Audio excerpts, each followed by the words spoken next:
गुरु जी की साजी नवाजी, गुरु रूप गुरु प्यारी साध संगत जी, वाहिगुरु जी का खालसा वाहिगुरु जी की फतेह। सच्चे पातशाह गुरबाणी गुरु विच जो सानू जीवन नूं उपदेश दे रहे, आपां नूं समझाउंदे कि जो आपां नूं मानस देही मिली है हुण 84 ਲੱਖ जून तो उतों इस तक पहुँचने वास्ते सानू कई युग लग जाते। तरलोकी दे विच घुमदे घुमदे नाल असीं बेनतियां जोदड़ियां करदे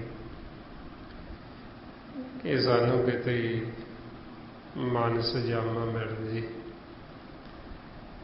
ते असीं भगती करके परमात्मा दे विच समा जाइए, उहदे विच लीन हो जाइए। वो जो असीं बेनतियां जोदड़ियां करते हैं वो साडा सवासां दा धन थोड़ा थोड़ा जमा हुंदा रहिंदा है निर्गुण दे खजाने विच, खाली कलां विच, परचून दे रूप विच थोड़ा थोड़ा थोड़ा थोड़ा इकट्ठे करदिआं नूं भी कई युग लंघ जांदे।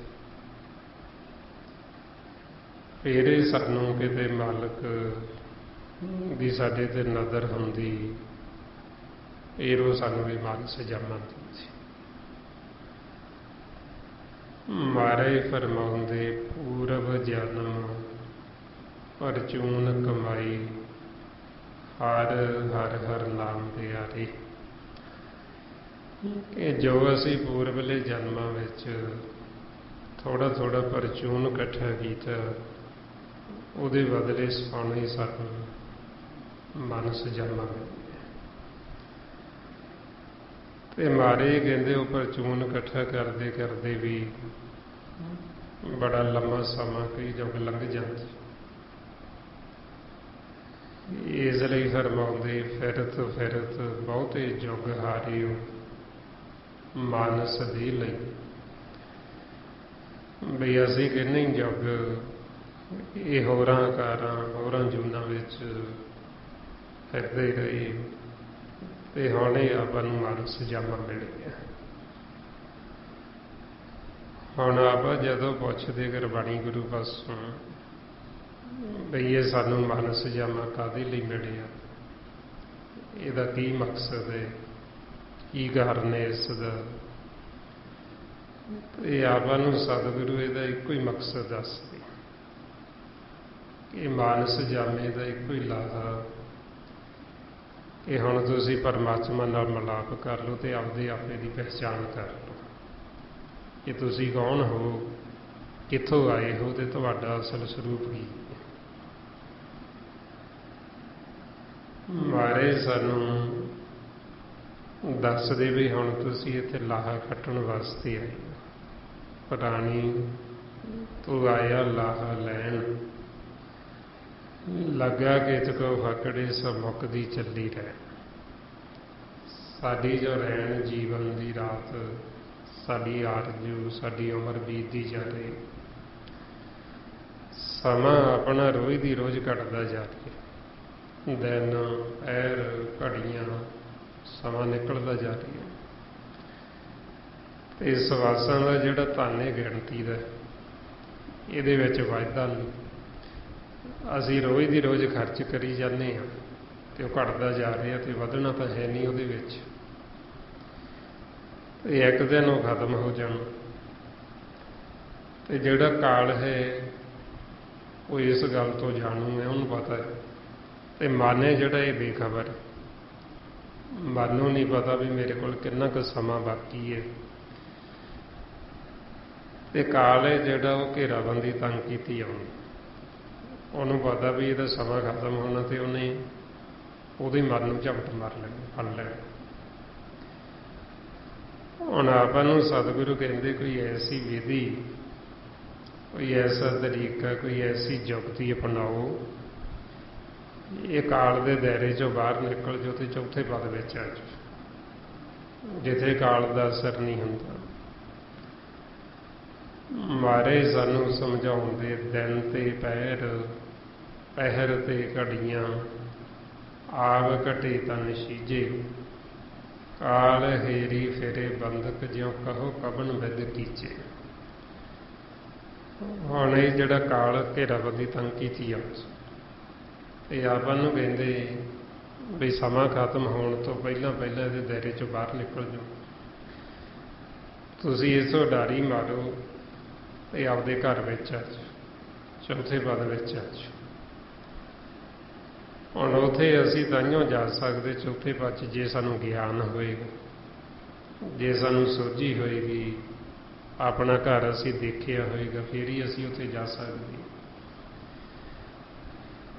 ਜੇ ਹੁਣ ਅਸੀਂ ਆਪਦਾ ਘਰ ਦੇਖਿਆ ਹੀ ਨਹੀਂ, ਫਿਰ ਅਸੀਂ ਉੱਥੇ ਜਾਵਾਂਗੇ ਕਿੱਥੇ, ਕਿਉਂਕਿ ਜਦੋਂ ਪਤਾ ਹੀ ਨਹੀਂ ਕਿਹੜਾ ਘਰ।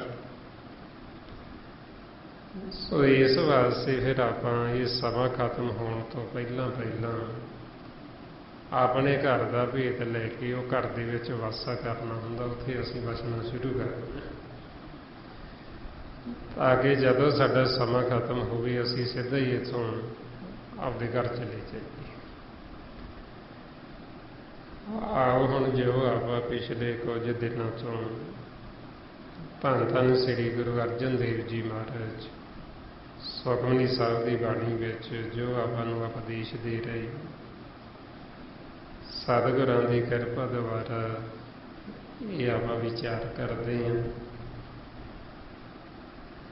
ਕੱਲ੍ਹ ਆਪਾਂ 20 ਅਸ਼ਟਪਦੀਆਂ ਤੱਕ ਵਿਚਾਰ ਕੀਤੀ ਸੀ। ਇਸ ਤੋਂ ਅੱਗੇ ਸ਼ਲੋਕ ਅਤੇ ਅਸ਼ਟਪਦੀ 21ਵੇਂ ਵਿੱਚ ਜੋ ਸਤਿਗੁਰੂ ਆਪਾਂ ਨੂੰ ਸਮਝਾਉਣਾ ਚਾਹੁੰਦੇ, ਮਹਾਰਾਜ ਫਰਮਾਨ ਕਰਦੇ ਸ਼ਲੋਕ ਸਰਗੁਣ ਨਿਰਗੁਣ ਨਿਰੰਕਾਰ ਸੁਨ ਸਮਾਧੀ ਆਪ, ਆਪਨ ਕੀਆ ਨਾਨਕ ਆਪੇ ਹੀ ਫਿਰ ਜਾਪ। ਆਪ ਨੂੰ ਸਮਝਾਉਂਦੇ ਵੀ ਪਰਮਾਤਮਾ ਨਿਰੰਕਾਰ ਦੇ ਦੋ ਰੂਪ ਨੇ, ਸਰਗੁਣ ਅਤੇ ਨਿਰਗੁਣ। ਆਕਾਰ ਅਤੇ ਨਿਰੰਕਾਰ।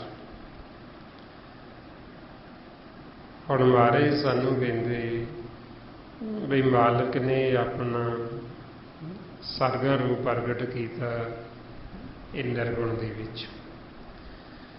ਨਿਰੰਕਾਰ ਆਪ ਹੀ ਸਰਗੁਣ ਰੂਪ ਵਿੱਚ ਪ੍ਰਗਟ ਹੋਏ। ਫਰਮਾਉਂਦੇ ਨਿਰੰਕਾਰ ਆਕਾਰ ਹੈ ਆਪੇ, ਕਿ ਨਿਰੰਕਾਰ ਆਪ ਹੀ ਆਪਦਾ ਆਕਾਰ ਪ੍ਰਗਟ ਕਰਕੇ ਉਹ ਆਪਦਾ ਸਰਗੁਣ ਰੂਪ ਪ੍ਰਗਟ ਕਰ ਦਿੰਦਾ ਹੈ। ਫਿਰ ਆਪਦਾ ਖੇਲ ਉਹਨੇ ਆਪਦਾ ਰੂਪ ਆਪ ਹੀ ਪ੍ਰਗਟ ਕਰਕੇ ਆਪ ਹੀ ਫਿਰ ਉਹ ਇਹ ਸਿਮਰਨ ਕਰਦਾ, ਆਪ ਹੀ ਉਹ ਜਾਪ ਕਰਦਾ, ਆਪ ਹੀ ਧਿਆਉਂਦਾ ਹੈ। ਕਿਉਂਕਿ ਸਾਰਾ ਜਿਹੜਾ ਖੇਲ ਉਹ ਮਾਲਕ ਦਾ ਆਪਣਾ ਹੀ, ਪਰਮਾਤਮਾ ਦਾ। ਜਿਵੇਂ ਹੁਣ ਇਹ ਆਪਾਂ ਸਤ ਸੰਗਤ ਚ ਆਉਂਦੇ ਹਾਂ, ਸਤ ਸੰਗਤ ਨੂੰ ਸਕੂਲ ਦਾ ਨਾਮ ਦਿੱਤਾ। ਜਿਵੇਂ ਆਪਾਂ ਹੁਣ ਸਕੂਲ ਕਹਿ ਦਿੰਦੇ, ਪੁਰਾਣੇ ਸਮਿਆਂ ਦੇ ਵਿੱਚ ਇਸ ਨੂੰ ਮਦਰਸਾ ਕਹਿੰਦੇ ਸੀ ਜਾਂ ਇਸ ਨੂੰ ਚਟਸਾਲ ਕਹਿੰਦੇ ਸੀ। ਤੇ ਮਹਾਰਾਜ ਦੱਸਦੇ ਵੀ ਇਹ ਜੋ ਸਤ ਸੰਗਤ ਦੇ ਚਟਸਾਲ, ਇਹ ਸਕੂਲ ਹੈ ਪਰਮਾਤਮਾ ਦਾ, ਮਾਲਕ ਦਾ। ਹੁਣ ਜਦੋਂ ਆਪਾਂ ਸੰਗਤ ਦੇ ਵਿੱਚ ਆਉਂਦੇ ਹਾਂ ਤੇ ਸਤਿਗੁਰੂ ਕਹਿੰਦੇ ਵੀ ਆਪ ਹੀ ਪਰਮਾਤਮਾ ਸਮਝਾਉਣ ਵਾਲਾ ਤੇ ਸਮਝਣ ਵਾਲਾ ਵੀ ਆਪ ਹੀ, ਵੀ ਆਪ ਹੀ ਚਟਸਾਲ ਹੈ, ਆਪ ਹੀ ਪਾਂਦਾ ਹੈ। ਪਾਂਦਾ ਹੁੰਦਾ ਵੀ ਪੜ੍ਹਾਉਣ ਵਾਲਾ, ਜਿਵੇਂ ਆਪਾਂ ਟੀਚਰ ਕਹਿ ਦਿੰਦੇ ਹਾਂ, ਉਦੋਂ ਪਾਂਦਾ ਕਹਿੰਦੇ ਸੀ। ਇਹ ਆਪ ਹੀ ਪੜ੍ਹਨ ਵਾਲਾ, ਆਪਾਂ ਹੁਣ ਕਹਿ ਦਿੰਦੇ ਹਾਂ ਵੀ ਬੱਚੇ ਪੜ੍ਹਦੇ ਨੇ, ਤੇ ਉਦੋਂ ਕਹਿੰਦੇ ਸੀ ਪੜ੍ਹਨ ਵਾਲੇ, ਜਿਵੇਂ ਆਪਾਂ ਵਿਦਿਆਰਥੀ ਕਹਿ ਦਿੰਦੇ ਹਾਂ, ਉਦੋਂ ਕਹਿੰਦੇ ਸੀ ਚੱਟੜੀ। ਵੀ ਪਾਂਦਾ ਪੜ੍ਹਾਉਣ ਵਾਲਾ ਤੇ ਚੱਟੜੇ ਪੜ੍ਹਨ ਵਾਲੇ ਬੱਚੇ। ਹੁਣ ਇਹ ਸਾਰਾ ਖੇਲ ਮਾਲਕ ਦਾ ਆਪਣਾ ਹੀ ਸ਼ੁਰੂ ਕੀਤਾ ਹੋਇਆ। ਇਸ ਲਈ ਮਾਰੇ ਫਰਮਾਉਂਦੇ ਆਪੇ ਚਟਸਾਲ, ਆਪੇ ਪਾਂਦਾ, ਆਪੇ ਚਾਟੜੀ ਬੰਨ ਖਵਾਨੀ। ਬਈ ਆਪ ਹੀ ਚਟਸਾਲ, ਆਪ ਹੀ ਪਾਂਦਾ ਤੇ ਆਪ ਹੀ ਪੜ੍ਹਨ ਵਾਲਾ, ਵੀ ਉਹਦਾ ਆਪਦਾ ਹੀ ਖੇਲ ਹੈ। ਇਸ ਲਈ ਫਿਰ ਮਹਾਰਾਜ ਕਹਿੰਦੇ ਵੀ ਪਰਮਾਤਮਾ ਦੇ ਦੋ ਰੂਪ ਨੇ, ਸਰਗੁਣ ਤੇ ਨਿਰਗੁਣ। ਨਿਰਗੁਣ ਨੂੰ ਹੀ ਨਿਰੰਕਾਰ ਕਹਿੰਦੇ ਨੇ, ਇਸੇ ਨੂੰ ਹੀ ਸੁੰਨ ਕਹਿੰਦੇ ਨੇ, ਵੀ ਮਾਲਕ ਆਪ ਹੀ ਸੁੰਨ ਸਮਾਧੀ ਵਿੱਚ ਬੈਠਾ।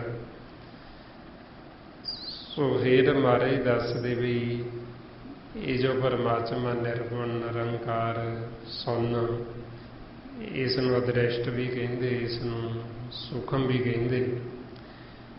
ਤੇ ਇਹ ਜਿਹੜਾ ਸਰੀਰ ਹੈ ਇਸ ਨੂੰ ਸਰਗੁਣ ਰੂਪ ਕਹਿੰਦੇ, ਇਸ ਨੂੰ ਆਕਾਰ ਕਹਿੰਦੇ, ਇਸ ਨੂੰ ਦ੍ਰਿਸ਼ਟ ਮਨ ਕਹਿੰਦੇ। ਸੋ ਇਹ ਫਿਰ ਦੱਸਦੇ ਵੀ ਆਪਾਂ ਨੂੰ ਵੀ ਮਾਲਕ ਨੇ ਆਪਣਾ ਖੇਲ ਆਪ ਹੀ ਸ਼ੁਰੂ ਕੀਤਾ, ਨਿਰਗੁਣ ਤੋਂ ਆਪ ਹੀ ਸਰਗੁਣ ਰੂਪ ਪ੍ਰਗਟ ਕੀਤਾ। ਅਸ਼ਟਪਦੀ ਜਬ ਆਕਾਰ ਇਹੋ ਕਛ ਨ ਦ੍ਰਿਸ਼ਟਿਤ ਪਾਪਨ ਤਬ ਕਹਤੇ ਹੋਤਾ। ਹੁਣ ਇੱਥੇ ਆਪਾਂ ਨੂੰ ਗੁਰੂ ਅਰਜਨ ਦੇਵ ਜੀ ਦੱਸ ਰਹੇ ਵੀ ਜਦੋਂ ਹਜੇ ਸ੍ਰਿਸ਼ਟੀ ਦੀ ਰਚਨਾ ਨਹੀਂ ਸੀ ਹੋਈ, ਜਦੋਂ ਇੱਥੇ ਕੁਝ ਵੀ ਨਹੀਂ ਸੀ ਬਣਿਆ, ਸਭ ਤੋਂ ਪਹਿਲਾਂ ਜਦੋਂ ਕੁਝ ਨਹੀਂ ਸੀ ਇੱਥੇ ਕੀ ਸੀ? ਸਾਰੇ ਇੱਥੇ ਪਰਮਾਤਮਾ ਆਪ ਹੀ ਸੀ, ਨਿਰੰਕਾਰ ਸੱਚ ਹੀ ਸੱਚ ਸੀ, ਇੱਥੇ ਸਭ ਪ੍ਰਕਾਸ਼ ਹੀ ਪ੍ਰਕਾਸ਼ ਸੀ। ਜਿਸ ਪ੍ਰਥਾਏ ਆਪਾਂ ਨੂੰ ਗੁਰੂ ਨਾਨਕ ਦੇਵ ਜੀ रोज समझाउंदे आद सच जुगाद सच है भी सच नानक होसी भी सच। परमात्मा नूं सच आखिए, वाहिगुरू नूं सच भी आखिए भी जो सच्चा सदा रहन वाला सदा स्थिर जिहड़ा जदों हजे जुगां की आरंभता नहीं सी हुई उदों भी सी, वो जुगां दे विच भी हुण भी ते अगे भी वो सदा रहन वाला। बाकी सब कुछ खत्म हो जाता, परमात्मा वो सदा रहन वाला, नाश नहीं हुंदा। महाराज कहंदे भी जदों मालक ने हजे आकार पैदा नहीं सी कीते, हजे निर्गुण तो सरगुण रूप च नहीं सी आया, बई उदों फिर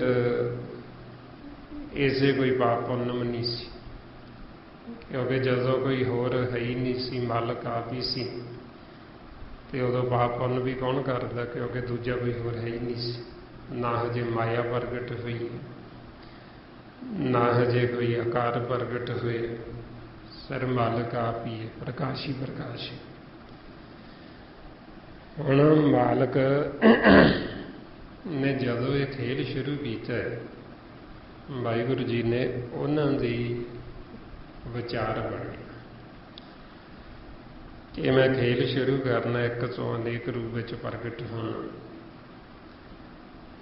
गुरु नानक देव जी महाराज कहते भी जदों मालक दे विचार बनी भी खेल शुरू करना, उन्होंने किसी की होर सलाह नहीं ली। महाराज कहते भी सलाह किहदी लैंदे भी जदों होर कोई दूजा हजे है ही नहीं सी, एक आप ही सी, मालक प्रकाश ही प्रकाश सी।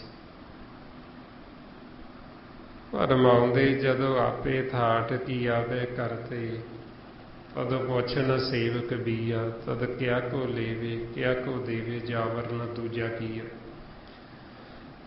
बई सलाह मशवरा किहदे नाल करदे भी दूजा होर कोई है ही नहीं सी, मालक कल्ला ही सी, आप ही सी। ते सतगुरु कहंदे भी उदों जदों मालक आप ही सी, उदों जगत दे विच होर कोई भी आकार कुछ भी सानूं इत्थे नज़र नहीं सी आउंदा। उदों इत्थे कोई फिर उस समय ना कोई पाप ना कोई पुण्य, उदों कुछ भी नहीं सी, सारा मालक आप ही आप सी। अगे महाराज फरमाउंदे जब धारी अपना सुन समाद, तब बैर विरोध किस संग कमात। बई मालक परमात्मा जदों आप ही इत्थे सब सुन ही सुन सी, सुन दे विच आप ही मालक विचर रहा सी। जिवें पुराने समयां दे विच ये शब्द आम वरते जाता, हुण घट वरते जाता। पुराने समय विच जदों कोई पुरानी भाषा जीव जिवें कोई मझां चारदे जां वो कहंदे भी इधर जिधर मर्जी छड्ड दो, इधर सुन ही सुन पई है, भी इधर सुन मतलब भी कोई आउंदा जांदा नहीं है, सुन सरां। सो इसे तरह ही फिर महाराज कहंदे भी सुन, भी सुन आखे मालक नूं भी जिथे आ खाली खला जिवें आपां देखदे आ धरती तो समान तक, इहनूं सुन कहंदे, सुन ही सुन, भी खाली खाली खाली। सो इसे तरह ही सतगुरु कहंदे भी मालक आप ही सारे सुन ही सुन सी, समाधि ला के आप ही बैठे सी कि इन्ना क समा वो इसे तरह ही ताड़ी ला के बैठे रहे। ये मालक आप ही जानता है। जिवें जोगियां की उम्र बड़ी लम्मी हुई है, पर जोगियां ने भी ये नहीं जानिया भी उदों जदों मालक ने सृष्टि की रचना रची, भी उदों किहड़ा तिथ किहड़ा दिन किहड़ी तरीक किहड़ा वार सी किहड़ी रुत सी, उन्होंने भी ये चीज़ का भेद नहीं पाया। महाराज फरमाउंदे थित वार ना जोगी जाने, ਰਤ ਮਾਹੁ ਨਾ ਕੋਈ ਜਾ ਕਰਤਾ ਸ੍ਰਿਸ਼ਟੀ ਕੋ ਸਾਜੀ ਆਪੇ ਜਾਣੀ ਸੂਈ। ਬਈ ਮਾਲਕ ਨੂੰ ਆਪ ਹੀ ਪਤਾ, ਉਹ ਕੋਈ ਹੋਰ ਦੂਸਰੇ ਨੂੰ ਨਹੀਂ ਪਤਾ ਵੀ ਉਹ ਕਿਹੜਾ ਸਮਾਂ, ਕਿਹੜੀ ਰੁੱਤ ਸੀ, ਕਿਹੜਾ ਦਿਨ, ਕਿਹੜਾ ਵਾਰ ਸੀ। ਉਹ ਫੇਰ ਮਹਾਰਾਜ ਕਹਿੰਦੇ ਵੀ ਜਦੋਂ ਮਾਲਕ ਆਪ ਹੀ ਉਹਨੇ ਹਜੇ ਇਹ ਆਪਣਾ ਸਰਗਨ ਰੂਪ ਨਹੀਂ ਸੀ ਧਾਰਨ ਕੀਤਾ, ਬਈ ਉਦੋਂ ਜਦੋਂ ਮਾਲਕ ਆਪ ਹੀ ਸੀ ਤੇ ਉਦੋਂ ਕੋਈ ਕਿਸੇ ਨਾਲ ਵੈਰ ਵਿਰੋਧ ਵੀ ਨਹੀਂ ਸੀ ਉਦੋਂ, ਕਿਉਂਕਿ ਜਦੋਂ ਉਹਨੇ ਹਜੇ ਮਾਇਆ ਰਚੀ ਹੋਈ ਨਹੀਂ ਸੀ ਤੇ ਵੈਰ ਵਿਰੋਧ ਕਿਹਨੇ ਕਰਨਾ ਸੀ ਕਿਸੇ ਨੂੰ। ਜਦੋਂ ਦੂਜਾ ਹੈ ਹੀ ਨਹੀਂ ਸੀ ਕੋਈ ਤੇ ਵੈਰ ਵਿਰੋਧ ਵੀ ਨਹੀਂ ਸੀ। ਸੋ ਵੈਰ ਵਿਰੋਧ ਕਿਹਦੇ ਨਾਲ ਕਮਾਉਂਦਾ ਵੀ ਕੋਈ ਹੈ ਹੀ ਨਹੀਂ ਸੀ ਦੂਸਰਾ। ਫੇਰ ਮਹਾਰਾਜ ਅੱਗੇ ਦੱਸਦੇ, ਜਬ ਇਸ ਕਾ ਵਰਨ ਚਿਹਨ ਨ ਜਾਪਤ ਤਬ ਹਰਖ ਸੋ ਕਹੋ ਕਿਸੇ ਵਿਆਪਤ। ਬਈ ਜਦੋਂ ਮਾਲਕ ਦਾ ਹਜੇ ਕੋਈ ਰੰਗ, ਕੋਈ ਚੇਨ, ਕੋਈ ਨਿਸ਼ਾਨ ਕੁਛ ਵੀ ਨਹੀਂ ਸੀ, ਵੀ ਸਾਰੇ ਪ੍ਰਕਾਸ਼ ਹੀ ਪ੍ਰਕਾਸ਼ ਸੀ। ਬਈ ਉਦੋਂ ਫਿਰ ਕੋਈ ਹਰਖ ਸੋਗ, ਕੋਈ ਖੁਸ਼ੀ ਗਮੀ ਉਹ ਵੀ ਨਹੀਂ ਸੀ ਵਿਆਪਦੀ, ਕਿਉਂਕਿ ਉਹ ਹਜੇ ਸ਼ੁਰੂ ਹੋਇਆ ਹੀ ਨਹੀਂ ਸੀ ਖੇਲ। ਇਸ ਲਈ ਫਿਰ ਜਦੋਂ ਮਾਲਕ ਨੇ ਖੇਲ ਸ਼ੁਰੂ ਕੀਤਾ ਵੀ ਮਾਲਕ ਦੀ ਵਿਚਾਰ ਬਣੀ, ਉਹ ਫਿਰ ਬੋਲੇ। ਜਦੋਂ ਬੋਲੇ ਬੜਾ ਇੱਕ ਜ਼ਬਰਦਸਤ ਧਮਾਕਾ ਹੋਇਆ। ਪੁਰਾਣੇ ਸਮਿਆਂ ਦੇ ਵਿੱਚ ਉਦੋਂ ਕਹਿੰਦੇ ਸੀ ਜਦੋਂ ਕੋਈ ਧਮਾਕਾ ਹੁੰਦਾ ਵੀ ਸ਼ਬਦ ਹੋਏ। ਸੋ ਇਸੇ ਤਰ੍ਹਾਂ ਹੀ ਫਿਰ ਸਾਨੂੰ ਸਤਿਗੁਰੂ ਸਮਝਾਉਂਦੇ ਕਿ ਜਦੋਂ ਮਾਲਕ ਨੇ ਸ੍ਰਿਸ਼ਟੀ ਦੀ ਰਚਨਾ ਰਚੀ, ਖੇਲ ਸ਼ੁਰੂ ਕੀਤਾ, ਮਾਲਕ ਬੋਲੇ, ਇੱਕ ਬੜਾ ਜ਼ਬਰਦਸਤ ਧਮਾਕਾ ਹੋਇਆ ਤੇ ਉਹ ਜੋ ਉੱਥੋਂ ਆਵਾਜ਼ ਪ੍ਰਗਟ ਹੋਈ ਉਸ ਨੂੰ ਸ਼ਬਦ ਆਖਿਆ, ਉਸ ਨੂੰ ਸ਼ਬਦ ਗੁਰੂ ਦਾ ਨਾਮ ਦਿੱਤਾ,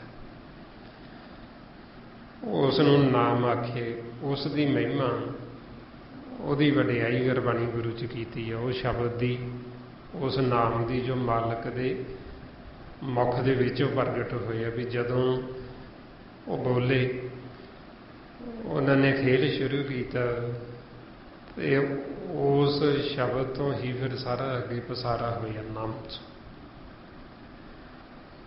ਜਿਸ ਨੂੰ ਮਹਾਰਾਜ ਕਹਿੰਦੇ ਕੀਤਾ ਪਸਾਓ ਏਕੋ ਕਵਾਓ ਤਿਸ ਤੇ ਹੋਏ ਲੱਖ ਦਰਿਆਓ।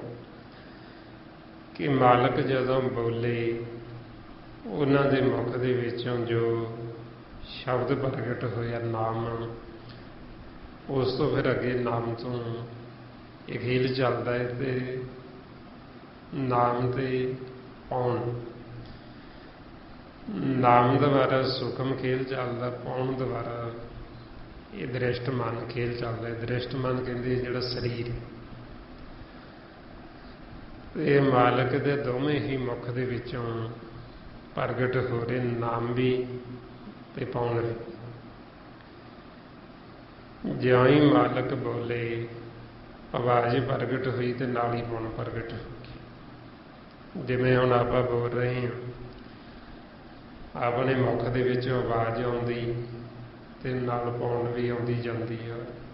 ਪਾਉਣ ਕਹਿੰਦੇ ਹਵਾ, ਵੀ ਜੋ ਸਵਾਸ ਆ ਰਹੀ ਆਪਾਂ ਗੁਰਬਾਣੀ ਜੀ ਇਸ ਨੂੰ ਪਾਉਣ ਦਾ ਨਾਮ ਦਿੱਤਾ। ਹੁਣ ਮਹਾਰਾਜ ਸੱਚੇ ਪਾਤਸ਼ਾਹ ਫਿਰ ਦੱਸਦੇ ਵੀ ਜਦੋਂ ਮਾਲਕ ਦੇ ਇਹ ਖੇਲ ਸ਼ੁਰੂ ਕਰਨ ਵਾਸਤੇ ਵਿਚਾਰ ਬਣਿਆ ਵੀ ਨਾਮ ਪ੍ਰਗਟ ਹੋਇਆ, ਨਾਲ ਪੌਣ ਪ੍ਰਗਟ ਹੋਈ, ਪੌਣ ਤੋਂ ਫਿਰ ਅੱਗੇ ਪਾਣੀ ਤੇ ਅਗਨ ਪ੍ਰਗਟ ਹੋ ਗਈ। ਜਿਸ ਨੂੰ ਮਹਾਰਾਜ ਫਰਮਾਉਂਦੇ ਸਾਚੀ ਤੇ ਪਵਨਾ ਭਏ, ਪਵਨੇ ਤੇ ਜਲ ਹੋਏ, ਜਲ ਤੇ ਤਰੇ ਪਵਨ ਸਾਜੀਏ, ਘਟ ਘਟ ਜੋਤ ਸੋਏ। ਬਈ ਜਿਉਂ ਹੀ ਮਾਲਕ ਬੋਲੇ, ਪੌਣ ਪਾਣੀ ਅਗਨ ਪ੍ਰਗਟ ਹੋਏ, ਨਾਮ ਪ੍ਰਗਟ ਹੋਇਆ ਤੇ ਜਿੱਥੇ ਪਹਿਲਾਂ ਪ੍ਰਕਾਸ਼ ਹੀ ਪ੍ਰਕਾਸ਼ ਸੀ, ਇੱਥੇ ਸਾਰੇ ਫਿਰ ਧੁੰਦੂਕਾਰ ਹੋ ਗਏ, ਧੁੰਦ ਹੀ ਧੁੰਦ ਹੋ ਗਈ। ਜਿਵੇਂ ਆਪਾਂ ਸਰਦੀਆਂ 'ਚ ਦੇਖਦੇ ਹਾਂ ਧੁੰਦ ਪੈ ਜਾਂਦੀ,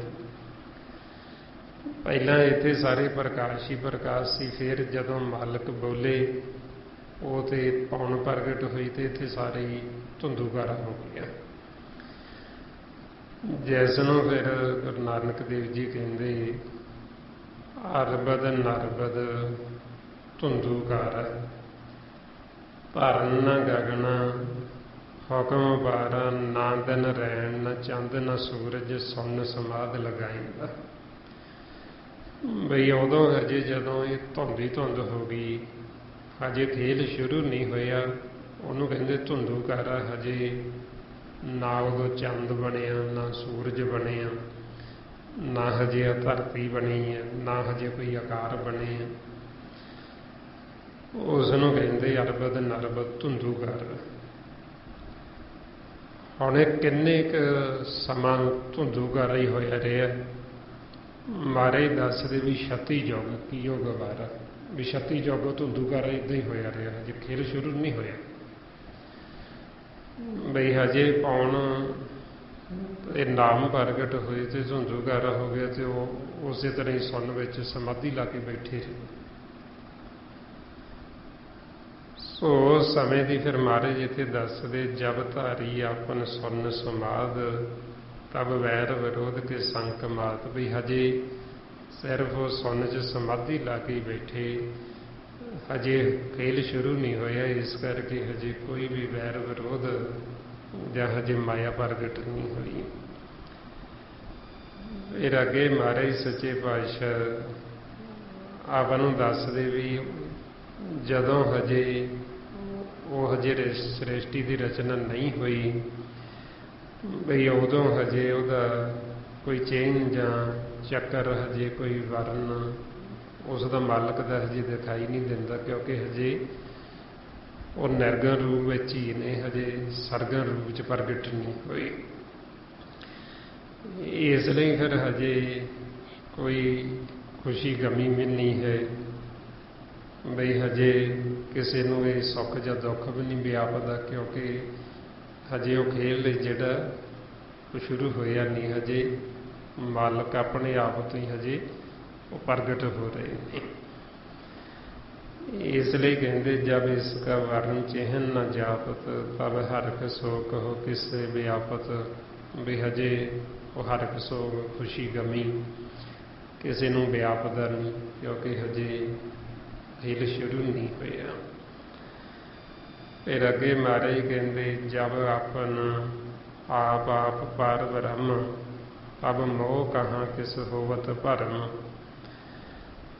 ਬਈ ਹਜੇ ਮਾਲਕ ਆਪਣੇ ਆਪ 'ਚ ਹੀ ਹੈ, ਬਈ ਹਜੇ ਪਾਰ ਬ੍ਰਹਮ ਪਰਮਾਤਮਾ ਹਜੇ ਉਹਨੇ ਖੇਲ ਨਹੀਂ ਸ਼ੁਰੂ ਕੀਤਾ, ਇਸ ਕਰਕੇ ਨਾ ਹਜੇ ਕਾਮ ਕ੍ਰੋਧ ਲੋਭ ਹੰਕਾਰ ਨੇ ਕਿਸੇ ਨੂੰ ਹਜੇ ਮੋਹ ਨੇ ਪਕੜਿਆ ਨਹੀਂ, ਨਾ ਕੋਈ ਭਰਮ ਦੇ ਵਿੱਚ, ਕਿਉਂਕਿ ਹਜੇ ਜਦੋਂ ਖੇਲ ਨਹੀਂ ਸ਼ੁਰੂ ਹੋਇਆ, ਇਸ ਕਰਕੇ ਇਹ ਮਾਇਆ ਨੇ ਹੀ ਸਾਡੇ ਮਨ ਨੂੰ ਭਰਮ 'ਚ ਪਾਉਣਾ। ਹਜੇ ਉਹ ਭਰਮ ਨਹੀਂ ਬਣਿਆ, ਹਜੇ ਕਿਉਂਕਿ ਖੇਲ ਚੱਲਿਆ ਨਹੀਂ, ਹਜੇ ਸਿਰਫ ਮਾਲਕ ਆਪ ਹੀ ਸੁਣ ਦੇ ਵਿੱਚ ਸਮਾਧੀ ਲਾ ਕੇ ਬੈਠੇ। ਇਸ ਲਈ ਫਿਰ ਆਪਾਂ ਨੂੰ ਦੱਸਦੇ ਵੀ ਉਹ ਤੋਂ ਹੀ ਮਾਲਕ ਤੋਂ ਹੀ ਸਾਰਾ ਅੱਗੇ ਪਸਾਰਾ ਹੋਣਾ, ਸਾਰਾ ਇਹ ਖੇਲ ਚੱਲਣਾ ਹੈ। ਇਸ ਲਈ ਪਰਮਾਤਮਾ ਨੂੰ ਆਖਿਆ ਆਪਣਾ ਮੂਲ, ਵੀ ਸਾਡਾ ਸਾਰਿਆਂ ਦਾ ਜੋ ਮੂਲ ਹੈ ਉਹ ਕੀ ਹੈ? ਉਹ ਹੈ ਸੱਚ। ਪਰਮਾਤਮਾ ਵੀ ਅਸੀਂ ਆਪਦੇ ਮੂਲ ਨੂੰ ਨਹੀਂ ਭੁੱਲਣਾ, ਉਹਨੂੰ ਅਸੀਂ ਯਾਦ ਰੱਖਣਾ, ਕਿਉਂਕਿ ਜੋ ਵੀ ਪ੍ਰਗਟ ਹੋਣਾ ਉਹਦਾ ਸਾਰਿਆਂ ਦਾ ਮੂਲ ਹੈ ਜਿਹੜਾ ਉਹ ਪਰਮਾਤਮਾ ਹੀ ਹੈ, ਨਿਰੰਕਾਰ ਸੱਚ ਪਾਰ ਬ੍ਰਹਮ। ਉਹ ਤੋਂ ਹੀ ਸਾਰਾ ਕੁਝ ਅੱਗੇ ਇਹ ਪ੍ਰਗਟ ਹੋਣਾ ਹੈ। ਇਸ ਲਈ ਫਿਰ ਆਪਾਂ ਨੂੰ ਕਹਿੰਦੇ ਵੀ ਜਦੋਂ ਹਜੇ ਮਾਲਕ ਆਪਣੇ ਆਪ ਹੀ ਪਾਰ ਬ੍ਰਹਮ ਪਰਮਾਤਮਾ ਹੀ ਸੀ, ਤੇ ਉਦੋਂ ਨਾ ਹੀ ਕਿਸੇ ਨੂੰ ਹਜੇ ਮੋਹ, ਨਾ ਹੀ ਕਿਸੇ ਨੂੰ ਕੋਈ ਭਰਮ ਦੇ ਵਿੱਚ ਜਾਂਦਾ ਸੀ। ਫਿਰ ਮਹਾਰਾਜ ਕਹਿੰਦੇ ਆਪਨ ਖੇਲ ਆਪ ਵਰਤੀਜਾ, ਨਾਨਕ ਕਰਨੇ ਹਾਰ ਨ ਦੂਜਾ। ਵੀ ਆਪਣਾ ਖੇਲ ਮਾਲਕ ਨੇ ਆਪ ਹੀ ਇਹ ਪ੍ਰਗਟ ਕੀਤਾ ਹੈ, ਇਹ ਖੇਲ ਬਣਾਇਆ ਹੈ, ਹੋਰ ਕੋਈ ਦੂਜਾ ਕਰਨ ਵਾਲਾ ਨਹੀਂ ਹੈ, ਉਹ ਇੱਕੋ ਹੀ ਹੈ ਮਾਲਕ। ਦੂਜੀ ਹੈ ਮਾਇਆ, ਤੇ ਮਾਇਆ ਉਹ ਤੋਂ ਹੀ ਪ੍ਰਗਟ ਹੋਈ ਹੈ ਕਿ ਸੱਚ ਬ੍ਰਹਮ ਤੇ ਮਾਇਆ ਦੇ, ਇਹ ਸੱਚ ਤੇ ਬ੍ਰਹਮ ਦੇ ਸੰਜੋਗ ਦੇ ਨਾਲ ਲੱਗੇ ਇਹ ਤ੍ਰੈ ਗੁਣ ਨੇ, ਜਿਹੜੇ ਮਾਇਆ ਦੇ ਬ੍ਰਹਮ ਦੇ ਸੰਜੋਗ ਦੇ ਨਾਲ ਇਹ ਤ੍ਰੈ ਗੁਣ ਅੱਗੇ ਪ੍ਰਗਟ ਹੁੰਦੇ ਨੇ, ਜਿਨ੍ਹਾਂ ਦੇ ਵਿੱਚ ਸਾਡਾ ਮਨ ਆ ਕੇ ਸੌਂਦਾ ਹੈ, ਜਿਨ੍ਹਾਂ ਦੇ ਵਿੱਚ ਮੇਰੇ ਭਰਮ ਹੈ, ਜਿਹਦੇ ਵਿੱਚ ਸਾਰਾ ਸੰਸਾਰ ਸੁੱਤਾ ਪਿਆ ਹੈ। ਜੋ ਆਪਾਂ ਪੜ੍ਹਦੇ ਰੋਜ਼, ਮਹਾਰਾਜ ਕਹਿੰਦੇ ਤਿਹੀ ਗੁਣੀ ਸੰਸਾਰ ਭਰਮ ਸੁੱਤਾ, ਸੁੱਤਿਆਂ ਰਹਿਣ ਵੇ ਹਨ। ਵੀ ਉਹ ਤ੍ਰੈ ਗੁਣ ਨੇ ਜੋ ਭਰਮ ਦੇ ਵਿੱਚ, ਜਿੱਥੇ ਸਾਡੇ ਮਨ ਸੁੱਤੇ। ਹੁਣ ਆਪਾਂ ਨੂੰ ਫਿਰ ਦੱਸਦੇ ਵੀ ਉਹ ਖੇਲ ਮਾਲਕ ਨੇ ਆਪ ਹੀ ਇਹ ਖੇਡ ਬਣਾਈ ਹੈ, ਤੇ ਹੋਰ ਕੋਈ ਦੂਜਾ ਬਣਾਉਣ ਵਾਲਾ ਨਹੀਂ ਹੈ। ਉਹ ਆਪਦਾ ਖੇਲ ਪ੍ਰਗਟ ਕਰਕੇ ਆਪ ਹੀ ਫਿਰ ਉਹ ਖੇਲ ਰਿਹਾ ਹੈ। ਫਿਰ ਅੱਗੇ ਮਹਾਰਾਜ ਦੱਸਦੇ, ਜਬ ਹੋਵਤ ਪ੍ਰਭ ਕੇਵਲ ਧਨੀ, ਤਬ ਬੰਧ ਮੁਕਤ ਕਹੋ ਕਿਸ ਕੋ ਗਣੀ। ਬਈ ਜਦੋਂ ਮਾਲਕ ਆਪ ਹੀ ਪਰਮਾਤਮਾ ਵਾਹਿਗੁਰੂ ਸੀ, ਬਈ ਉਦੋਂ ਕੌਣ ਮੁਕਤ ਸੰਸਾਰ ਦੇ ਵਿੱਚ ਤੇ ਕੌਣ ਬੰਧਨਾਂ ਦੇ ਵਿੱਚ ਸੀ।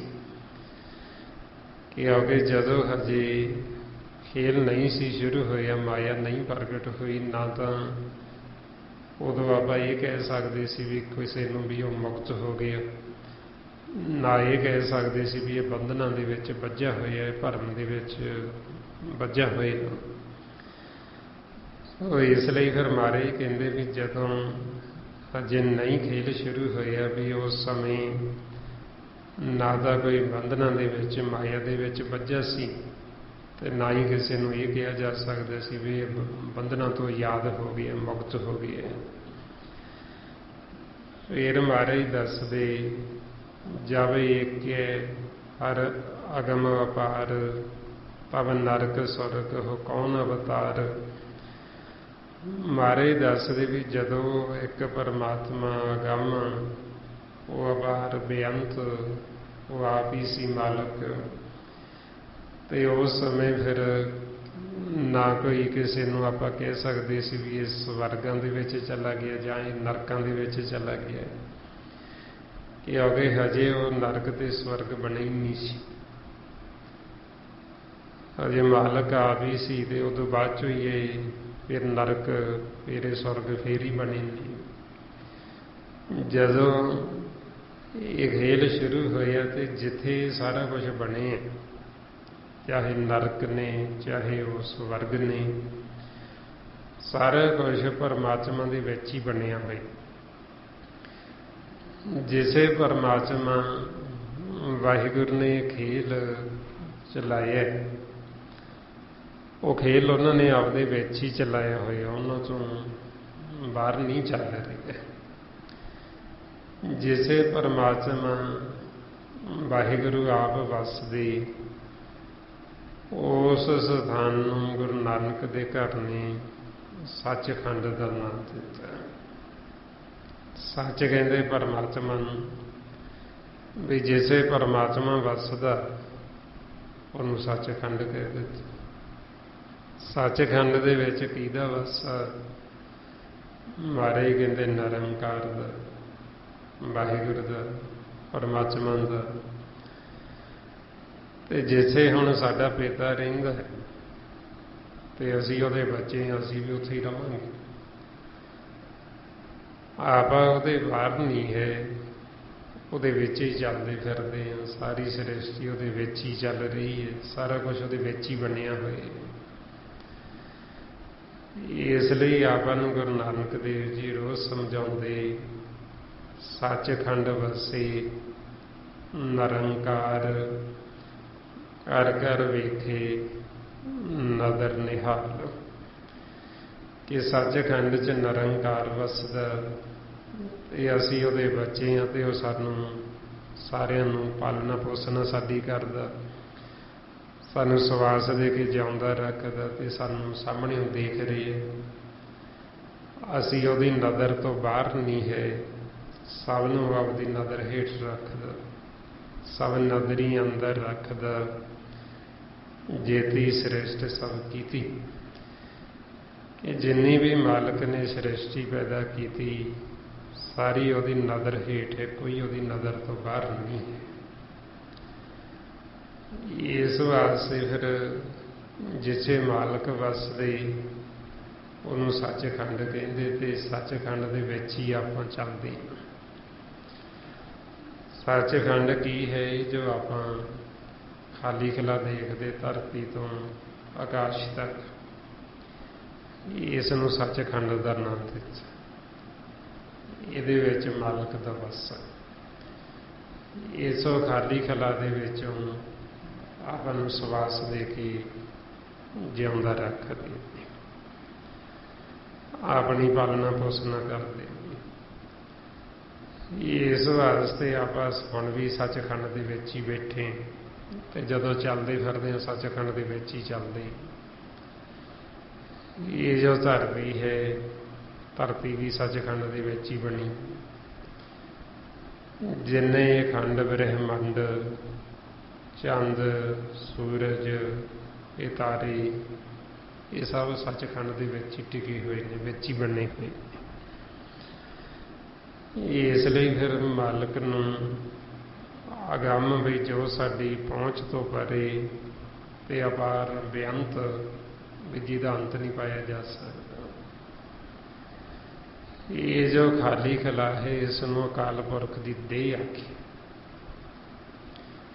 ਮਾਲਕ ਦੀ ਐਡੀ ਵੱਡੀ ਇਹ ਦੇਹ ਵੀ ਜਿਹਦੇ ਵਿੱਚ ਕਰੋੜਾਂ ਹੀ ਵਿਸ਼ਨੂੰ ਤੇ ਮਹੇਸ਼ ਜੀ। ਗੁਰੂ ਗੋਬਿੰਦ ਸਿੰਘ ਜੀ ਮਹਾਰਾਜ ਸਾਨੂੰ ਫਰਮਾਉਂਦੇ, ਅਕਾਲ ਪੁਰਖ ਕੀ ਦੇਹ ਮੈਂ ਕੋਟਿਕ ਵਿਸ਼ਨ ਮਹੇਸ਼। ਕਿੱਡੀ ਵੱਡੀ ਅਕਾਲ ਪੁਰਖ ਦੀ ਦੇਹ ਦੇਖੋ, ਖਾਲੀ ਖਲਾ ਜਿੱਥੇ ਤੱਕ ਆਪਣੀ ਦ੍ਰਿਸ਼ਟੀ ਜਾਂਦੀ ਸਾਰੇ ਆ ਸੋਨੀ ਸੁੰਨ ਪਈ, ਕਿੰਨਾ ਬੇਅੰਤ ਇਲਾਕਾ। ਸੋ ਇਸ ਵਾਸਤੇ ਫਿਰ ਆਪ ਨੂੰ ਸਮਝਾਉਂਦੇ ਵੀ ਜਦੋਂ ਹਜੇ ਇਹ ਖੇਲ ਨਹੀਂ ਸੀ ਸ਼ੁਰੂ ਹੋਇਆ, ਵੀ ਉਦੋਂ ਨਾ ਨਰਕ ਨਾ ਸਵਰਗ ਬਣੇ ਸੀ, ਵੀ ਉਦੋਂ ਕੋਈ ਇਹ ਨਹੀਂ ਸੀ ਆਪਾਂ ਕਹਿ ਸਕਦੇ ਵੀ ਆ ਸਵਰਗਾਂ ਦਾ ਵਾਸੀ ਆ ਨਰਕਾਂ ਦਾ, ਕਿਉਂਕਿ ਹਜੇ ਉਹ ਕੁਛ ਬਣਿਆ ਨਹੀਂ ਸੀ, ਖੇਲ ਸ਼ੁਰੂ ਨਹੀਂ ਸੀ ਹੋਇਆ। ਇਹ ਅੱਗੇ ਮਹਾਰਾਜ ਕਹਿੰਦੇ, ਜਬ ਨਿਰਗੁਣ ਪ੍ਰਭ ਸਹਿਜ ਸੁਭਾਈ, ਭਵ ਸ਼ੈਵ ਸ਼ਗਤ ਕਹੋ ਕਿਤ ਠਾਈ। ਬਈ ਪਰਮਾਤਮਾ ਨਿਰਗੁਣ ਜਦੋਂ ਆਪ ਹੀ ਸਹਿਜ ਦੇ ਵਿੱਚ ਸਮਾਧੀ ਲਾ ਕੇ ਬੈਠੇ ਸੀ, ਹਜੇ ਇਸ ਸੰਸਾਰ ਦੀ ਰਚਨਾ ਨਹੀਂ ਸੀ ਹੋਈ, ਹਜੇ ਸ਼ਿਵ ਤੇ ਸ਼ਕਤੀ ਦਾ ਖੇਲ ਚੱਲਿਆ ਨਹੀਂ ਸੀ। ਭਵ ਸ਼ੈਵ ਸ਼ਗਤ ਕਹੋ ਕਿਤ ਠਾਈ। ਹੁਣ ਇਸ ਸੰਸਾਰ ਦੇ ਵਿੱਚ ਜਿਹੜਾ ਖੇਲ ਚੱਲਦਾ ਇਹ ਸ਼ਿਵ ਤੇ ਸ਼ਕਤੀ ਦਾ ਚੱਲਦਾ। ਸ਼ਿਵ ਕਹਿੰਦੇ ਆਤਮਾ ਨੂੰ, ਜੋ ਸਾਡੇ ਅੰਦਰ ਆਤਮਾ ਹੈ, ਉਹ 10ਵੇਂ ਦਵਾਰ ਵਿੱਚ ਨਿਜ ਮਹਿਲ ਥਿਰ ਘਰ ਦੇ ਵਿੱਚ ਆਤਮਾ ਦਾ ਵਾਸਾ ਹੈ। ਜਿਹੜਾ ਮਨ ਹੈ ਉਹ ਮਨ ਵੱਖਰਾ ਹੈ ਤੇ ਆਤਮਾ ਵੱਖਰੀ। ਆਤਮਾ ਨੂੰ ਸ਼ਿਵ ਦਾ ਨਾਮ ਦਿੱਤਾ ਹੈ। ਮਨ ਖਿਡਾਰੀ ਹੈ, ਮਨ ਖੇਲਣ ਵਾਸਤੇ ਆਉਂਦਾ। ਇੱਧਰ ਪਹਿਲਾਂ ਸ਼ਿਵ ਘਰ ਆਉਂਦਾ 10ਵੇਂ ਦਵਾਰ 'ਚ, ਤੇ ਫਿਰ ਸ਼ਕਤੀ ਘਰ ਆ ਜਾਂਦਾ। ਸ਼ਕਤੀ ਕਹਿੰਦੇ ਮਾਇਆ ਨੂੰ, ਤ੍ਰੈ ਗੁਣਾ। ਹੁਣ ਮਹਾਰਾਜ ਕਹਿੰਦੇ ਵੀ ਉਦੋਂ ਹੀ ਸ਼ਿਵ ਸ਼ਕਤੀ ਵੀ ਨਹੀਂ ਸੀ, ਕਿਉਂਕਿ ਅਜੇ ਖੇਲ ਹੀ ਨਹੀਂ ਸੀ ਸ਼ੁਰੂ ਹੋਇਆ। ਇਸ ਵਾਸਤੇ ਫਿਰ ਆਪਾਂ ਨੂੰ ਸਮਝਾਉਂਦੇ ਵੀ ਜਦੋਂ ਖੇਲ ਸ਼ੁਰੂ ਹੋਇਆ ਸ਼ਿਵ ਤੇ ਸ਼ਕਤੀ ਦਾ ਖੇਲ। ਮਹਾਰਾਜ ਕਹਿੰਦੇ ਜੈ ਦੇਖਾਂ ਤੇ ਰਬ ਰਹੇ, ਸ਼ਿਵ ਸ਼ਕਤੀ ਕਾ ਮੇਲ, ਤ੍ਰੈ ਗੁਣ ਬੱਧੀ ਦੇਹੁਰੀ, ਜੋ ਜਗ ਆਇਆ ਸੋ ਖੇਲ। ਹੁਣ ਸਾਡਾ ਜਿਹੜਾ ਮਨ ਹੈ ਰਹਿਣ ਵਾਲਾ ਪਰਲੋਕ ਦਾ, ਪਰਲੋਕ ਦੇ ਵਿੱਚੋਂ ਅਸੀਂ इधर खेलण वास्ते आउंदे ने। पहलां असीं शिव घर आउंदे, फिर असीं शक्ति घर आउंदे हां, इधर माया दी घर। जिस नूं महाराज फरमाउंदे चार पदार्थ लै जग आया, शिव शक्ति घर वासा पाया। एक वसारे तां पैठ हारे, अंधले नाम विसारा है। हुण असीं जदों इधर आए, पहलां असीं शिव घर आए, शिव घर तो फिर साडा मन ये शक्ति घर आ गया। हुण शक्ति घर आके भरम च पै गए, सौ गए, ते हुण इहने वापस शिव घर जाना। शिव घर जे चलिया जांदा ते खेल नूं जित जांदा। जे हुण ये आत्मा नूं मिल लैंदा, साडा मन ते आत्म रूप हो जांदा, फिर आत्मा दा अगे परमात्मा नाल संपर्क है। आत्मा दा फिर परमात्मा नाल संपर्क होने करके फिर असीं आत्मा तो फिर परमात्मा रूप हो जाते हैं। पहला मन ने आत्म रूप होना, फिर आत्मा तो फिर इन्हें परमात्मा रूप होना। हुण इसे फिर महाराज दसदे भी उदों जदों मालक निर्गुण आप ही सी, सहज दे विच समाधि ला के बैठे सी, भी उदों हजे ये शिव ते शक्ति भी नहीं सी, ये माया भी प्रगट नहीं सी हुई शक्ति, ते उदों शिव दे रूप विच मालक सब दे अंदर भी नहीं सी बैठा, क्योंकि हजे आकार प्रगट नहीं सी हुई।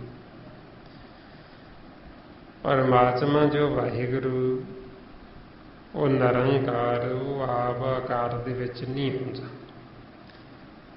वो आकारां तो रहत है। जिस नूं आवा पढ़दे अजूनी सहभान, भी वो जूना तो रहत है, वो आकारां च नहीं।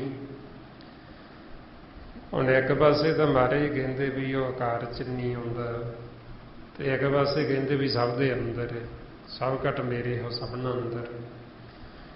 हुण फिर अंदर कौन है? वो आत्मा के रूप दे विच साडे सब दे अंदर बैठे जो शिव है। शिव दे रूप दे विच साडे सब दे अंदर वो जोत स्वरूप आत्मा के रूप दे विच सब दे अंदर विराजमान है। इस वास्ते फिर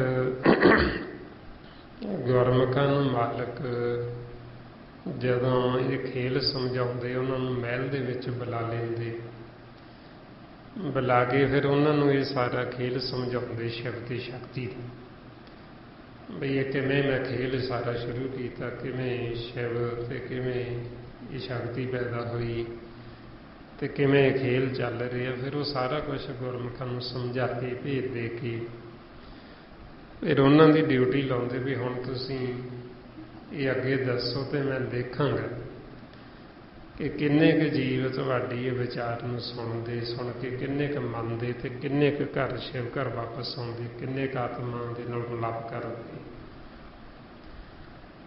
वो फिर आपा पढ़ते रोज महाराज कहते शिव शगत आप पाए के आपे करता हुक्म वरताए, हुक्म वरताए आप वेखे गुरमुख किसे बजाए, ओड़े बंधन होवे मुक्त शब्द मन वसाई, गुरमुख जैसनु आप करी सो होवे एक स्यों लिवलाई, कहे नानक आपे करता आपे हुक्म बजाए। कि गुरमुखां नूं फिर खेल समझाया शिव ते शक्ति का, ते फिर वो अगे आपां नूं खेल सारा दस दे। आगे मारे फरमाउंदे जब आपे आप अपनी जोत धरे, अब कवन निडर कवन कत डरे।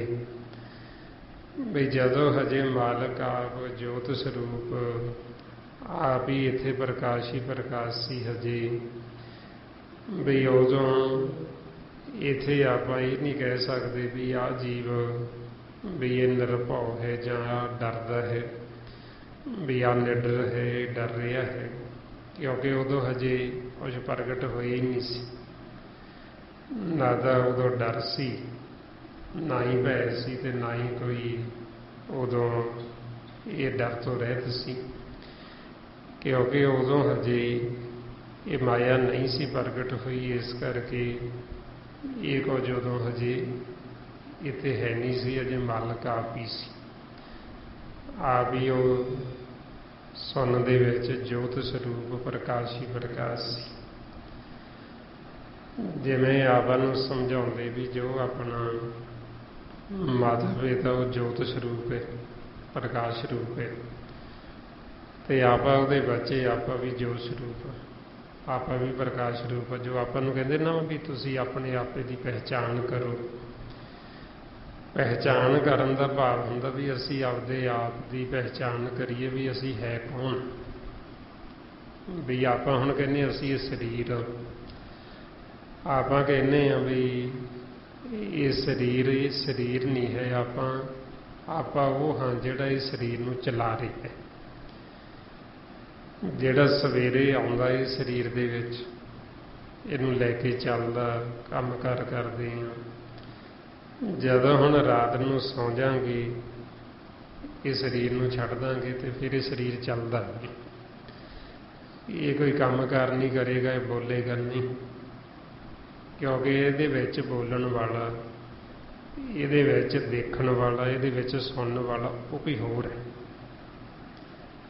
ਉਹ ਹੈ ਮਨ। ਤੇ ਆਪਾਂ ਨੂੰ ਕਹਿੰਦੇ ਵੀ ਉਹਦੀ ਪਹਿਚਾਣ ਕਰੋ, ਮਨ ਦੀ, ਵੀ ਤੁਸੀਂ ਮਨ ਹੋ, ਤੁਸੀਂ ਆਪਣੇ ਆਪੇ ਦੀ ਪਹਿਚਾਣ ਕਰੋ। ਭਾਈਓ ਸਾਨੂੰ ਸਮਝਾਉਂਦੇ ਮਨ ਤੋਂ ਜੋਤ ਸਰੂਪ ਹੈ, ਆਪਣਾ ਮੂਲ ਪਛਾਣ। ਜਿਵੇਂ ਪਰਮਾਤਮਾ ਜੋਤ ਸਰੂਪ, ਤੇ ਇਸੇ ਤਰ੍ਹਾਂ ਹੀ ਅਸੀਂ ਵੀ ਜੋਤ ਸਰੂਪ, ਅਸੀਂ ਵੀ ਪ੍ਰਕਾਸ਼ ਸਰੂਪ ਹਾਂ। ਇਸੇ ਤਰ੍ਹਾਂ ਹੀ ਮਨ ਵੀ ਪ੍ਰਕਾਸ਼ ਸਰੂਪ ਹੈ, ਪਰਮਾਤਮਾ ਵੀ ਪ੍ਰਕਾਸ਼, ਮਨ ਵੀ ਪ੍ਰਕਾਸ਼। ਜਿਹੋ ਜਿਹਾ ਸਾਡਾ ਪਿਤਾ ਉਹੀ ਜਿਹੀ ਅਸੀਂ ਉਹਦੇ ਬੱਚੇ। ਸਾਡੇ ਤੇ ਉਹਦੇ ਵਿੱਚ ਕੋਈ ਫਰਕ ਨਹੀਂ, ਰੱਤੀ ਭਰ ਵੀ ਫਰਕ ਨਹੀਂ। ਇਸ ਲਈ ਮਹਾਰਾਜ ਕਹਿੰਦੇ ਕਹੋ ਕਬੀਰ ਹਮ ਰਾਮ ਕੀ ਅੰਸ਼, ਵੀ ਅਸੀਂ ਅੰਸ਼ ਹਾਂ ਕਿਹਦੀ? ਪਰਮਾਤਮਾ ਦੀ, ਮਾਲਕ ਦੀ। ਤੇ ਜਿਹਦੀ ਅਸੀਂ ਅੰਸ਼ ਹਾਂ ਉਹ ਕੋਈ ਮਾਮੂਲੀ ਤਾਂ ਹੋ ਨਹੀਂ ਸਕਦਾ। ਪਰਮਾਤਮਾ ਮਾਲਕ, ਆਪਣਾ ਮਾਤਾ ਪਿਤਾ, ਆਪਾਂ ਉਹਦੇ ਬੱਚੇ, ਉਹਦੀ ਅੰਸ਼। ਤੇ ਇਸ ਕਰਕੇ ਆਪਦੇ ਆਪ ਨੂੰ ਮਾਮੂਲੀ ਨਾ ਸਮਝੋ। ਆਪਾਂ ਉਹਦੇ ਬੱਚੇ ਹਾਂ ਤੇ ਆਪਣੇ ਤੋਂ ਜਿਹਦੇ 'ਚ ਕੋਈ ਫਰਕ ਨਹੀਂ ਹੈ, ਪਰ ਸਾਨੂੰ ਨਾ ਪਹਿਚਾਣ ਹੋਣ ਕਰਕੇ ਆਪਣੇ ਆਪੇ ਦੀ ਤਾਂ ਸਾਨੂੰ ਫਰਕ ਲੱਗਦਾ ਹੈ। ਜਦੋਂ ਸਾਨੂੰ ਆਪਦੇ ਆਪੇ ਦੀ ਪਹਿਚਾਣ ਆ ਗਈ, ਫਿਰ ਆਪਣੇ ਤੇ ਵਾਹਿਗੁਰੂ 'ਚ ਕੋਈ ਫਰਕ ਨਹੀਂ ਹੈ। ਤੇ ਇਹੋ ਸਤਿਗੁਰੂ ਸਾਨੂੰ ਪਹਿਚਾਣ ਕਰਾਉਂਦੇ ਵੀ ਤੁਸੀਂ ਕਰੋ, ਜਿੱਦੇ ਤੁਹਾਨੂੰ ਆ ਗਈ, ਤੁਹਾਡੇ ਤੇ ਪਰਮਾਤਮਾ 'ਚ ਕੋਈ ਫਰਕ ਰਹਿਣਾ ਹੀ। ਮਹਾਰਾਜ ਕਹਿੰਦੇ ਨਾਨਕ ਗੁਰਮੁਖ ਆਪ ਪਛਾਣੇ, ਪ੍ਰਭ ਜੈਸੇ ਅਵਨਾਸੀ। ਕਿ ਜਿਸ ਦਿਨ ਤੁਹਾਨੂੰ ਆਪਣੇ ਆਪੇ ਦੀ ਪਹਿਚਾਣ ਆ ਗਈ, ਤੁਹਾਡੇ ਤੇ ਅਵਨਾਸੀ ਵਾਹਿਗੁਰੂ 'ਚ ਕੋਈ ਅੰਤਰ ਨਹੀਂ, ਕੋਈ ਫਰਕ ਨਹੀਂ ਹੈ। ਅੱਗੇ ਮਹਾਰਾਜ ਫਰਮਾਉਂਦੇ ਆਪਨ ਚਲਤ ਆਪ ਕਰਨੇ ਹਾਰ, ਨਾਨਕ ਠਾਕਰ ਅਗਮ ਅਪਾਰ। ਬਈ ਪਰਮਾਤਮਾ ਇਹ ਆਪ ਹੀ ਕਰਨਹਾਰ, ਆਪਦਾ ਜਿਹੜਾ ਉਹਨੇ ਖੇਲ ਸ਼ੁਰੂ ਕੀਤਾ, ਕੌਤਕ ਜੋ ਤਮਾਸ਼ੇ, ਜੋ ਇਹ ਮਾਇਆ ਪ੍ਰਗਟ ਹੋਈ, ਇਹ ਸਾਰਾ ਜੋ ਖੇਲ ਚੱਲ ਰਿਹਾ, ਇਹ ਸਭ ਮਾਲਕ ਦੇ ਚੋਜ ਨੇ। ਇਸ ਲਈ ਮਾਰੇ ਸਭ ਤੇਰੇ ਚੋਜ ਵਿਡਾਣਾ। ਬਈ ਉਹ ਆਪ ਹੀ ਖੇਲ ਰਿਹਾ, ਆਪ ਹੀ ਉਹਨੇ ਆਪਣਾ ਇਹ ਖੇਲ ਪ੍ਰਗਟ ਕੀਤਾ ਤੇ ਆਪ ਹੀ ਸਭ ਦੇ ਅੰਦਰ ਬੈਠਾ। ਆਪ ਹੀ ਮਾਇਆ ਪ੍ਰਗਟ ਕਰਕੇ ਮਨ ਨੂੰ ਇਹ ਮਾਇਆ ਲਾ ਦਿੱਤੀ ਤੇ ਆਪ ਅੰਦਰ ਗੁਪਤ ਹੋ ਕੇ ਬੈਠ ਗਿਆ, ਦੇਖਣ ਲੱਗ ਗਏ ਖੇਲ ਨੂੰ। ਜਦੋਂ ਅਸੀਂ ਆਪਦੇ ਆਪੇ ਦੀ ਪਹਿਚਾਣ ਕਰ ਲੈਂਦੇ ਹਾਂ, ਮਾਲਕ ਦੀ ਪਹਿਚਾਣ ਕਰ ਲੈਂਦੇ ਹਾਂ, ਫਿਰ ਭਗਤਾਂ ਨੇ ਆ ਕੇ ਪਰਮਾਤਮਾ ਨੂੰ ਪਿਆਰ ਦੇ ਵਿੱਚ, ਬਈ ਜੋ ਬਹੁਤ ਵੱਡਾ ਠੱਗ ਹੈ, ਬਈ ਜੋ ਐਸੀ ਠਗੌੜੀ ਲਾਈ ਮਾਇਆ ਜੀਵਾਂ ਦੇ ਪਿੱਛੇ, ਆਪ ਜੋ ਅੰਦਰ ਵੜ ਕੇ ਬੈਠ ਗਏ ਸਹਿਜ ਗੁਫਾ ਦੇ ਵਿੱਚ, ਤੇ ਜੀਵ ਐਸਾ ਭਰਮ 'ਚ ਪਿਆ, ਘੁੰਮੀ ਜਾ ਰਿਹਾ, ਦਿਨ ਰਾਤ ਭੱਜਿਆ ਹੀ ਫਿਰਦਾ। ਤੇ ਤੂੰ ਦੇਖੀ ਜਾਂਦਾ ਇਹ ਕੌਤਕ ਤਮਾਸ਼ੀ। ਇਸ ਲਈ ਮਹਾਰਾਜ ਕਹਿੰਦੇ ਹਰ ਠੱਗ ਜਗ ਕੋ ਠਗੌਰੀ ਲਾਈ, ਹਰ ਕੇ ਵਿਯੋਗ ਕੈਸੇ ਜੀਉ ਮੇਰੀ ਮਾਈ। ਭਗਤਾਂ ਨੇ ਆਖਿਆ ਵੀ ਤੂੰ ਠੱਗ ਹੈ, ਪਰ ਅਸੀਂ ਤੇਰੇ ਬਿਨਾਂ ਜਿਉ ਨਹੀਂ ਸਕਦੇ, ਤੇ ਤੋਂ ਬਿਨਾਂ ਸਾਡਾ ਜੀਵਨ ਨਹੀਂ ਹੈ। ਬਈ ਹੁਣ ਜਿਹੜੀ ਇਹ ਠਗੌਰੀ ਸੀ, ਇਹ ਠਗੌਰੀ ਚਲੀ ਗਈ ਤੇ ਠੱਗ ਨਾਲ ਸਾਡਾ ਮਨ ਲੱਗ ਗਿਆ। ਕਹੋ ਕਬੀਰ ਠੱਗ ਸਿਉ ਮਨ ਮਾਨਿਆ, ਗਈ ਠਗੌਰੀ ਠੱਗ ਪਹਿਚਾਨਿਆ। ਇਹ ਜਿਹੜੀ ਠਗੌਰੀ ਸੀ ਮਾਇਆ ਉਹ ਜਾਂਦੀ ਲੱਗੀ ਤੇ ਠੱਗ ਦੀ ਪਹਿਚਾਣ ਆ ਗਈ। ਤੇ ਜਦੋਂ ਉਹਦੀ ਪਹਿਚਾਣ ਆ ਗਈ ਤੇ ਫਿਰ ਕੋਈ ਆਪਾਂ ਨਹੀਂ ਤੇ ਮਾਲਕ 'ਚ ਫਰਕ ਨਹੀਂ ਰਹਿੰਦਾ। ਇਸ ਲਈ ਫਿਰ ਆਪਾਂ ਨੂੰ ਮਹਾਰਾਜ ਕਹਿੰਦੇ ਵੀ ਹੁਣ ਤੁਸੀਂ ਵੀ ਪਹਿਚਾਣ ਕਰੋ ਵੀ ਇਹ ਸਾਰੀ ਮਾਲਕ ਨੇ ਜੋ ਖੇਲ ਸ੍ਰਿਸ਼ਟੀ ਦੀ ਰਚਨਾ ਕੀਤੀ ਹੈ, ਕਿਵੇਂ ਇਹ ਰਚਨਾ ਹੋਈ, ਕਿਵੇਂ ਇੱਕ ਤੋਂ ਅਨੇਕ ਰੂਪ ਵਿੱਚ ਪ੍ਰਗਟ। ਇਹ ਸਾਰਾ ਇਹੋ ਆਪਾਂ ਨੂੰ 1430 ਅੰਗ ਗੁਰਬਾਣੀ ਗੁਰੂ 'ਚ ਸਮਝਾਇਆ ਹੈ ਵੀ ਕਿਵੇਂ ਅਸੀਂ ਇੱਕ ਜੋ ਆਕਾਰ ਵਿੱਚ ਪ੍ਰਗਟ ਹੋਏ ਹਾਂ, ਜੋ ਕਹਿੰਦੇ ਇੱਕ ਓੰਕਾਰ। ਉਹ ਜੋ ਓੰਕਾਰ ਹੈ ਉਹ ਆਕਾਰ ਬਣਾ ਕੇ, ਉਹ ਤ੍ਰੈ ਗੁਣ ਮਾਇਆ ਬਣਾ ਕੇ ਉੱਪਰੋਂ ਉਹ ਮੂੰਹ ਖੁੱਲ੍ਹਾ ਛੱਡਿਆ ਹੋਏ, ਉਹ ਤ੍ਰੈ ਗੁਣ ਬਣਾਏ ਨੇ ਮਾਇਆ। ਵੀ ਇਹਦੇ ਵਿੱਚੋਂ ਅਸੀਂ ਨਿਕਲ ਕੇ ਤ੍ਰੈ ਗੁਣਾਂ ਦੇ ਵਿੱਚੋਂ ਇੱਕ ਦੇ ਵਿੱਚ ਸਮਾਈਏ, ਉਹਨੂੰ ਮਿਲੀਏ, ਚੌਥੇ ਪਦ ਵਿੱਚ ਜਾਈਏ। ਤਾਂ ਕਰਕੇ ਉਹ ਜਿਹੜਾ ਓੰਕਾਰ ਉਹ ਉੱਪਰੋਂ ਖੁੱਲ੍ਹਾ ਛੱਡਿਆ ਗਿਆ, ਉਹ ਐਂ ਨਾਲ ਨਹੀਂ ਜੋੜੇ, ਬੰਦ ਨਹੀਂ ਕੀਤਾ, ਉਹ ਖੁੱਲ੍ਹਾ ਹੈ ਤਾਂ ਉੱਪਰ ਜਾਂਦਾ ਰਸਤਾ ਬਾਹਰ ਨਿਕਲਦਾ। ਇਸੇ ਤਰ੍ਹਾਂ ਹੀ ਹੁਣ ਇਹ ਸਰੀਰ ਹੈ ਜਿਹੜਾ ਸਾਡਾ, ਇਹ ਤੋਂ ਅਸੀਂ ਉੱਪਰ ਜਾਣਾ, ਸਾਡਾ ਜਿਹੜਾ ਘਰ ਹੈ ਇਹ ਤੋਂ ਉੱਪਰ ਹੈ। ਤੇ ਉਹ ਰਸਤਾ ਜਾਂਦਾ ਸੁਖਮਨਾ ਨਾੜੀ ਰਾਹੀਂ। ਸਾਡੇ ਅੰਦਰ ਜੋ ਸੁਖਮਨਾ ਨਾੜੀ ਜਿਹਦੇ 'ਚ ਪ੍ਰਕਾਸ਼ ਹੈ, ਉੱਥੋਂ ਦੀ ਸਾਡੀ ਸੁਰਤੀ ਨੇ ਉਹ ਘਰ ਦੇ ਵਿੱਚ ਜਾਣਾ, ਉੱਥੋਂ ਦੀ ਉੱਥੇ ਚੌਥੇ ਪਦ ਵਿੱਚ ਪ੍ਰਵੇਸ਼ ਹੋਣਾ। ਆਪ ਹੁਣ ਕਿਵੇਂ ਅਸੀਂ ਘਰ ਜਾਣਾ, ਕਿਵੇਂ ਉੱਥੋਂ ਦੀ ਵਾਪਸ ਸਾਡੇ ਮਨ ਨੇ ਜਾਣਾ, ਉਹਦੇ ਵਾਸਤੇ ਫਿਰ ਇਹ ਸਾਨੂੰ ਸਿਮਰਨ ਕਰਨਾ ਪੈਂਦਾ। ਉਹ ਰਸਤਾ ਬਰੀਕ ਹੈ ਤੇ ਮਨ ਵਿਚਾਰਾਂ 'ਚ ਜਦੋਂ ਮੈਲਾ ਹੋ ਜਾਂਦਾ, ਇਹਦਾ ਆਕਾਰ ਵੱਡਾ ਹੋ ਜਾਂਦਾ। ਜਿਉਂ-ਜਿਉਂ ਦੀ ਮੈਲ ਉਤਰੇਗੀ ਇਹ ਨਿਰਮਲ ਹੋਏਗਾ, ਨਮਾਣਾ ਹੋਏਗਾ, ਫਿਰ ਇਹ ਉੱਥੋਂ ਦੀ ਨਿਕਲੇਗਾ। ਆਓ ਹੁਣ ਮਨ ਨੂੰ ਨਿਰਮਲ ਕਰਨ ਵਾਸਤੇ ਇਹ ਜੋ ਆਪਾਂ ਸਾਸਕ ਰਸ ਸਿਮਰਨ ਕਰਦੇ ਹਾਂ, ਆਓ ਸਾਰੇ ਗੁਰਮੁਖ ਪਿਆਰੇ ਕਰੋ ਜੀ ਸ਼ੁਰੂ। ਵਾਹਿਗੁਰੂ ਵਾਹਿਗੁਰੂ ਵਾਹਿਗੁਰੂ ਵਾਹਿਗੁਰੂ ਵਾਹਿਗੁਰੂ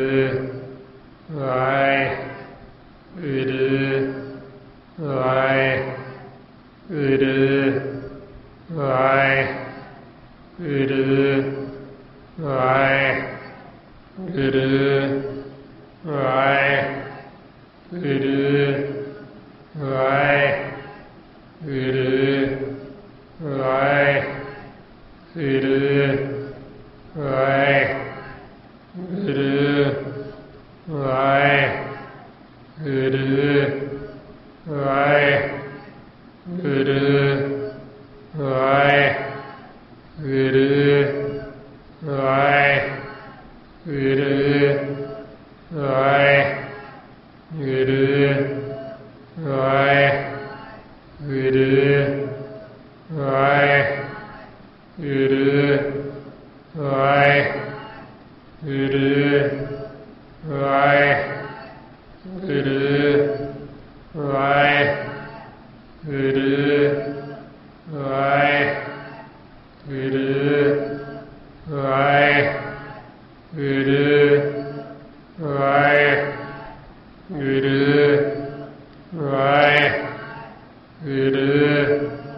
ਵਾਹਿਗੁਰੂ ਵਾਹਿਗੁਰੂ